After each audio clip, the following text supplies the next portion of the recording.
दिल, कभी तो मुझसे भी कुछ पूछ लिया करो। आज शाम मुझे बहुत काम है, मुझसे पूछे बिना तुमने हाँ क्यों बोला? ओहो, तो अब पूरे दिन घर में खाली ऐश करने पर भी मैं तुमसे पूछूं कि बिजी तो नहीं हो? अरे फालतू का मेलोड्रामा नहीं चाहिए मुझे, टाइम से तैयार रहना। उसे सच में आज बहुत काम है बेटे, तू अकेले चला जाना।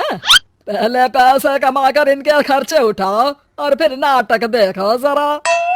दोनों बाप बेटे हमेशा की तरह दोनों सास बहू को कड़वी बातें सुनाकर ऑफिस चले जाते हैं, जिसकी अब आदत होने पर वो दोनों भी किसी से कुछ बोले बिना अपने काम में लग जाती हैं। इसी तरह सुबह से शाम हो जाती है। मम्मी, समझ नहीं आ रहा, इतने सारे काम पड़े हैं जो कल सुबह तक अगर पूरे नहीं किए तब भी हम पर ही इल्जाम आएगा, और अगर पार्टी में नहीं गई तब भी सुनाएंगे। अरे इन कहो की तो आदत हो गई है बेफिजुल काय काय करने की। तू तैयार हो जा, काम मैं संभाल लूंगी। अब नेहा सुनील के घर वापस आने से पहले ही तैयार हो जाती है, जिस पर वो सुनील के आते ही पार्टी के लिए चले जाते हैं। वहां पहुंचकर हमेशा की तरह सुनील अपने दोस्तों में बिजी हो जाता है और नेहा एक कोने में खड़ी रहती है। रात बीतती है और अगली सुबह एक बार फिर वही रूटीन शुरू हो जाता है। इन लोगों को हमारे काम और जिंदगी की कोई अहमियत क्यों नहीं है? इन्हें कब समझ में आएगा कि घर में रहने वाली औरतें सिर्फ आराम नहीं करती। बेटा मेरी तो उम्र बीत गई यही सोचते हुए, पर आज तक ना वो बदले और ना जवाब मिला। लेकिन माँ, समय हमेशा एक जैसा नहीं रह सकता, इन्हें बदलना होगा। सुबह से शाम होती है और फिर रात, इसी तरह दिन बीतने लगते हैं। एक शाम सुनील और उसके पापा ऑफिस से जल्दी घर वापस आते हैं। तब हमें पार्टी में जाना है, सूट प्रेस करके दे दो और जल्दी तैयार हो जाओ। अरे तुम भी और घंटों मत लगाना, समझे? इसके आगे नेहा या सास को बोलने का कोई भी मौका ना देते हुए दोनों वहां से चले जाते हैं। कुछ देर बाद चारों पार्टी में पहुंच जाते हैं। यहाँ सब समझदार और पढ़े लिखे लोग हैं, कोई बेवकूफी करके मेरी नाक मत कटवाना। और तुम तो खासकर अपनी जुबान काबू में रखना, बहुत चलने लगी आजकल।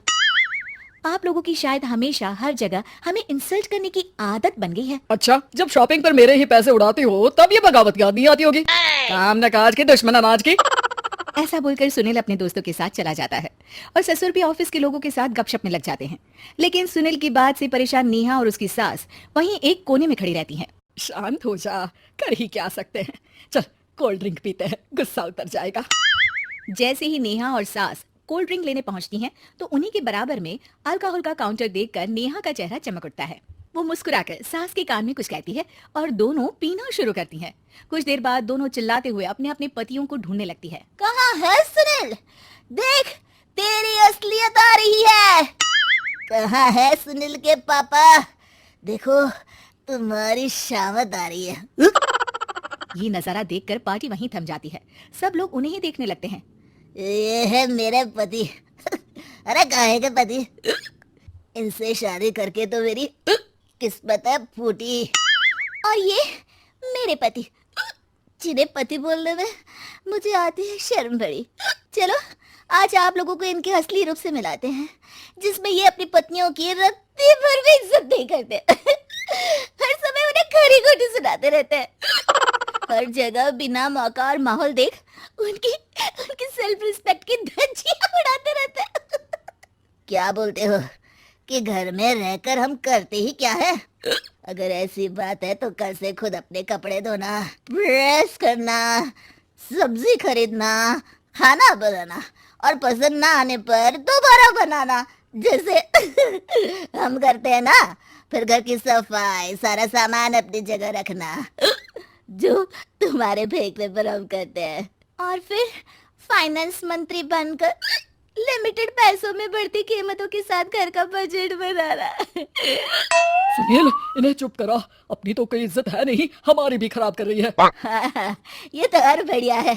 अब अच्छे से सुनो। नेहा, ये क्या ड्रामा है? ड्रामा तो अभी शुरू हुआ है जी। सास और नेहा अपने मन की सारी भड़ास निकालने लगती है, जिसे चुपचाप खड़े रहकर सुनने के अलावा ससुर और सुनील के पास कोई चारा नहीं होता। बहुत देर तक यही सब चलने के बाद आखिर में दोनों सास बहू बेहोश हो जाती हैं। अगली सुबह सिर दर्द के साथ दोनों की नींद अपने अपने कमरे में खुलती है, जिस पर उनके पति उन्हें हॉल में लेकर आते हैं। मेरा सिर इतना दर्द क्यों कर रहा है? मेरा भी। इतनी देर में ससुर 2 ग्लास नींबू पानी लेकर रसोई से बाहर आते हैं। ये लो नींबू पानी, इससे सिर दर्द ठीक हो जाएगा। हम दोनों आपसे कुछ कहना चाहते हैं। सास बहू हैरानी से एक दूसरे को देखने लगती हैं। तभी दोनों बाप बेटे उनसे माफी मांगते हुए कहते हैं, हमें कभी एहसास नहीं हुआ कि अपने ईगो में हम दोनों आप लोगों के साथ कितना बुरा कर रहे हैं। आज से हम भी घर के काम में हाथ बटाएंगे। और नेहा, मैंने तुम्हें जॉब करने से रोका, उसके लिए भी सॉरी। तुम्हें जो करना है करो। ये सब सुनने के बाद सास बहू मुस्कुराते हुए एक दूसरे की तरफ देखती हैं। अल्कोहल वाले काउंटर पर बैठकर कोल्ड ड्रिंक पीकर थोड़ा ड्रामा करते हुए आज इन्हें सबक सिखा ही देते हैं।